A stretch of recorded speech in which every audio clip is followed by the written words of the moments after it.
নিষেধাজ্ঞা কাটিয়ে ফিরে ২ অ্যাসিস্ট করলেন লিওনেল মেসি। শেষ মুহূর্তে গোল এনে ডেনমার্ককে নাটকীয়ভাবে ২ গোলে জেতালেন। এক ম্যাচের নিষেধাজ্ঞা কাটিয়ে ফিরে পুরোনো চেহারায় দেখা গেল লিওনেল মেসিকে। বাংলা সময় আজ সকালে ডেনমার্কে প্রীতি ম্যাচে নাটকীয় এক জয় এনে দিলেন এই আর্জেন্টাইন জাদুকর। ২ অ্যাসিস্ট, গোলের সহায়তা। মহাতারকা তার ২ অ্যাসিস্টে মেক্সিকান ক্লাব আটলাসকে ২-১ গোলের ব্যবধানে হারিয়ে লিগ চাপ শুরু করেছে যুক্তরাষ্ট্রের এই দলটি। প্রতিরোধ সময় যোগ করার শেষ মুহূর্তে মেসির পাস থেকে গোল করে জয় এনে দেন মার্সেলো বিগান। শুরুতে অবশ্য অফসাইডের পতাকা উঠেছিল, ভিআর পরে গোলটি বৈধ ঘোষণা করে। ম্যাচের প্রথম গোলটি এসেছে মেসির পায়ে ছোঁয়ায়।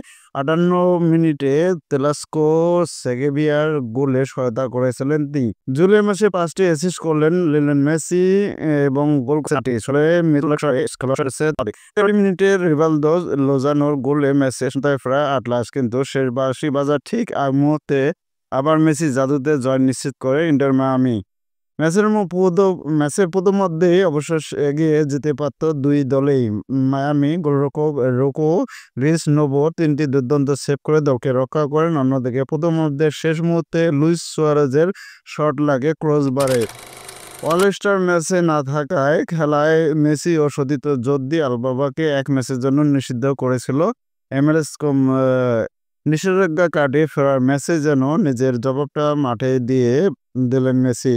আর্জেন্টিনা বিশ্বকাপ জয়ী এই মিডফিল্ডার ম্যাচটি স্মরণীয় হয়ে থাকলো রদ্রিগো ডি পলের জন্য। সপ্তাহে চুক্তিবদ্ধ হয়েছেন ইন্টার মায়ামির সঙ্গে।